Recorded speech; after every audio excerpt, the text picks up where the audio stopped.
Ya, selamat pagi buat Pak Suyanto dan teman-teman semua. Kami dari kelompok 9 yang terdiri dari Aderoy, Nur Fajar, dan saya sendiri Rizky Akbar. Kelompok kami akan menjelaskan tentang bab analisis peluang internasional. Nah, untuk analisis peluang internasional sendiri, yaitu bisa diartikan bahwa suatu perusahaan akan memasuki pasar luar negeri untuk meningkatkan laba dan penjualan serta melindungi pasar, keuntungan, dan penjualan. Sehingga perusahaan secara tidak langsung memerlukan strategi bisnis internasional, yaitu seperti menganalisis peluang itu sendiri, menentukan cara masuk untuk bersaing di suatu pasar internasional. Dalam analisis peluang internasional, menurut John Wilt, yaitu menyatakan dua hal yang harus dapat dilakukan oleh perusahaan itu sendiri. Yang dimana yang pertama, perusahaan harus menghemat biaya dalam langkah pencairan pasar serendah mungkin. Dan yang kedua, perusahaan harus memantau setiap pasar potensial dan setiap lokasi yang memungkinkan. Nah, dalam untuk mencapai kedua tujuan tersebut, perusahaan harus dapat melakukan pengelompokan pemutaran pasar ke dalam 4 proses atau 4 tahapan, yaitu yang pertama, mengidentifikasi daya tarik utama. Yang kedua, evaluasi lingkungan bisnis pasar sasaran. Yang ketiga, pengukuran pasar potensial. Dan yang keempat, penentuan lokasi bisnis dan target pasar. Sekian presentasi dari saya, selanjutnya akan dilanjutkan oleh teman saya. Dalam menganalisa pasar potensial berarti memahami kebutuhan dasar pasar, apakah ada permintaan dasar akan produk perusahaan. Iklim suatu negara dapat menjadi sebuah daya tarik dalam memasarkan sebuah produk. Misalnya tidak ada perusahaan yang mencoba memasarkan snowboard di Indonesia, Sri Lanka atau Amerika Tengah karena negara tersebut beriklim tropis. Berarti apabila perusahaan ingin memasarkan snowboard, maka perusahaan harus menyasar negara yang memiliki musim dingin. Perusahaan harus mampu menyesuaikan dengan lingkungan, serta mampu menganalisa peluang untuk memproduksi produk yang tepat dalam suatu negara. Selanjutnya, mengevaluasi lingkungan bisnis pasar sasaran. Mengevaluasi lingkungan bisnis serta pasar yang akan disasar jika di semua negara memiliki lingkungan bisnis yang sama. Memutuskan untuk melakukan ekspansi ke sebuah negara akan menjadi mudah. Perusahaan hanya perlu menganalisa data yang melaporkan kinerja ekonomi sebuah negara dan menganalisa bagaimana perkembangan negara tersebut ke depannya, dan menghitung keuntungan yang diharapkan dari melakukan investasi yang diajukan. Akan tetapi seperti pembahasan bahwa sebelumnya menjelaskan, setiap negara memiliki perbedaan yang signifikan dalam budaya, politik, hukum, serta ekonomi.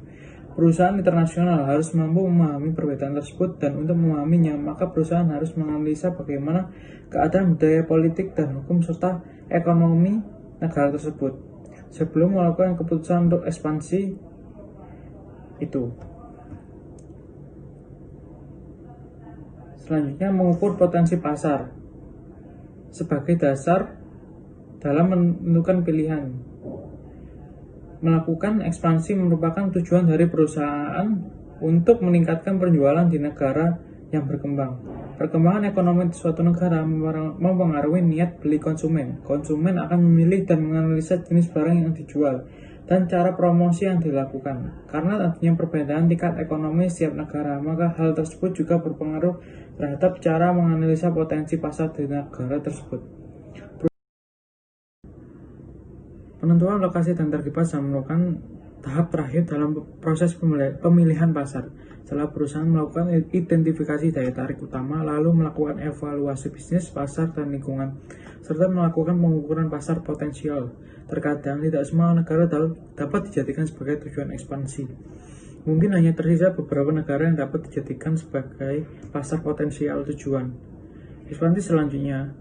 Pada tahap akhir ini, perusahaan akan datang langsung ke negara yang memiliki pasar potensial untuk meninjau lebih jauh kegiatan ekonomi di pasar negara ekspansi yang dipilih, mulai dari menentukan pesaing yang akan dihadapi pada pasar tersebut, kemudian mengevaluasi dari segi keuangan apakah investasi yang diusulkan layak terlaksana atau tidak. Selanjutnya adalah contoh kasus perusahaan yang dimana saya akan mengambil contoh perusahaan yaitu BMW, Bavarian Motor Works. Itu dalam bahasa Inggrisnya.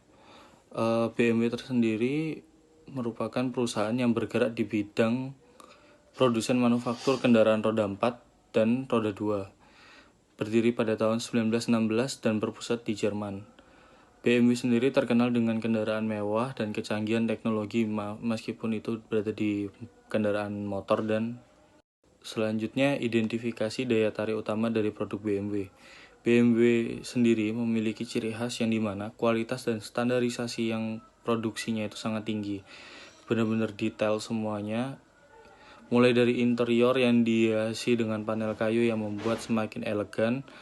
Warna dari BMW memberi kesan prestis tersendiri bagi penggunanya. Contoh, sedan BMW warna hitam meningkatkan adrenalin dalam mengemudi mobil tersebut karena terlihat sangar, gagah. Dan slide selanjutnya ada di mana evaluasi lingkungan bisnis pasar sasaran. BMW merupakan produk mobil mewah dan merupakan kelas mobil premium, maka mangsa pasar BMW tentu konsumen yang memiliki penghasilan tinggi. Tak heran bila BMW masuk ke negara maju seperti Jepang, maka BMW akan menyasar konsumen sekelas kepala gangster seperti Yakuza. Dengan citra tersebut, BMW mudah memasuki pasar negara berkembang. Dikarenakan aparatur negara berkembang akan menggunakan produk BMW untuk menaikkan status sosial mereka di masyarakat. Dengan adanya hal tersebut, otomatis masyarakat menginginkan status sosial tinggi akan memilih BMW sebagai kendaraan pribadi mereka. Tujuan strategis dari perusahaan BMW yaitu menjadi produsen mobil mewah dengan penjualan tertinggi di dunia. Pengukuran pasar potensial dalam menjual produknya, BMW melakukan survei dari segi infrastruktur kendaraan pribadi erat kaitannya dengan sebagai sarana transportasi sehari-hari. Dengan itu, infrastruktur di negara sasaran ekspansi harus memadai. Pajak suatu negara yang dituju sangat berpengaruh. Pajak impor yang sangat berpengaruh terhadap harga jual. Semakin rendah pajak impor, maka harga mobil itu akan menjadi semakin murah. Di negara Asia sendiri, pesaing BMW masih relatif sedikit. Teknologi BMW sendiri masih lebih tinggi daripada yang lain. Contohnya berada di BMW di motor, itu sangat banyak teknologi yang dimana di motor lain itu masih belum ada. Selanjutnya, penentuan lokasi dan target pasar. BMW sendiri sudah beroperasi di lebih dari 140 negara, termasuk di India. Memilih lokasi operasi yang memiliki sumber daya tenaga kerja cerdas dan intelektual, karena dari produksi BMW sendiri mempunyai standarisasi yang sangat tinggi, mengedepankan keselamatan bagi konsumennya. Kemudian BMW merupakan perusahaan yang tetap beroperasi di saat regulasi pemerintah akan pajak di setiap negara berubah-ubah. BMW juga memerlukan gudang untuk menyimpan produknya, dan jarak antar gudang dengan distributor BMW harus berdekatan agar mengurangi risiko kerusakan ketika produk akan disalurkan ke konsumen. Sekian dari kelompok kami, terima kasih.